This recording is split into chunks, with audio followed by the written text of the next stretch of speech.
अखिलेश भूलीगले कि हिताहित ज्ञान। दीपावली को नहीं अखिलेश देले विवादीय बयान। भोट बैंक पे हिंदू परंपरा को कले अपमान।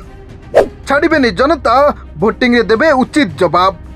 अखिलेश यादव बयान चकितकारी और हिंदू परंपरा प्रति संवेदनहीन।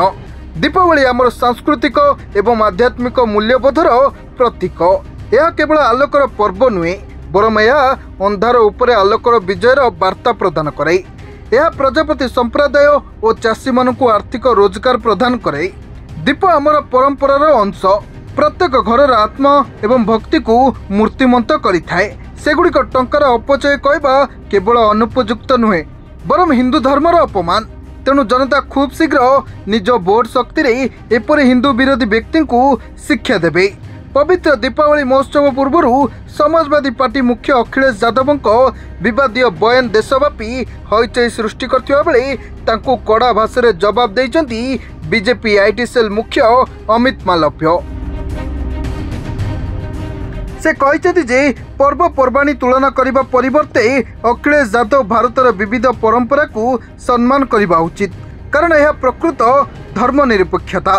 सेपरे बीजेपी राष्ट्रीय मुखपात्र शहजाद पूनावाला कहते जे समाजवादी पार्टी सर्वदा हिंदू विरोधी इतिहास एक दल होई आसीची एवं राम मंदिर आंदोलन को विरोध करिछि। राम भक्तों उपरे गुली चलेबाकू निर्देश देइथिबा और वर्ष वर्ष धरी अयोध्या को अंधारे रखिथिबा दल एबे दीप जालिबाकू विरोध करुछि।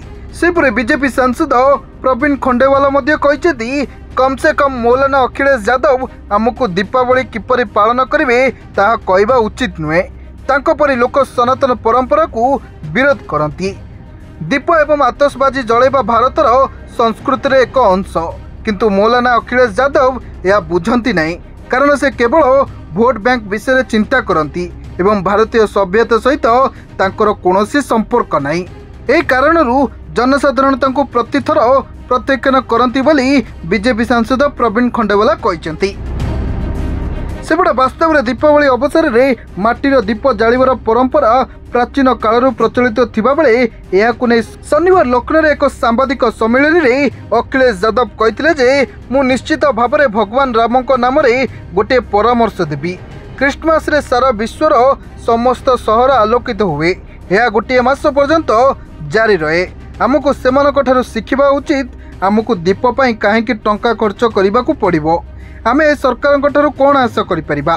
विद्युत काट करुवा ए सरकार को हटाई दिया जिबा उचित। जदि आमर सरकार गठन हुए तेबे आमे यह सुनिश्चित करिबो जे आहुरी सुंदर आलोक रहिबो।